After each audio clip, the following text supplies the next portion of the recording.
সম্প্রতি সারা দেশের ওপর দিয়ে বয়ে যাওয়া তীব্র তাপপ্রবাহের কারণ দেখিয়ে বাজারে বাড়তি যাচ্ছে ব্রয়লার সহ সব ধরনের মুরগির দাম। পাশাপাশি আগের দামেই স্থিতিশীল রয়েছে গরু, খাসির মাংসের দাম।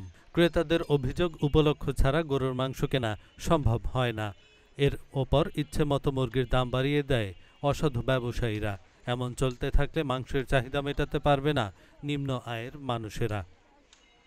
শুক্রবার রাজধানীর বিভিন্ন বাজার ঘুরে ক্রেতাদের এমন প্রতিক্রিয়া দেখা গেছে।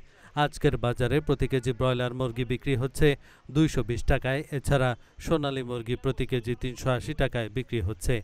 আর প্রতি কেজি দেশি মুরগি আগের বাড়তি দামেই 650 থেকে 700 টাকায় বিক্রি হচ্ছে। অন্যদিকে প্রতি কেজি গরুর মাংস 780 টাকা এবং মানভেদে প্রতি কেজি খাসির মাংস 900 থেকে 1100 টাকায় বিক্রি হচ্ছে। এহসানুল হক, ঢাকা পোস্ট।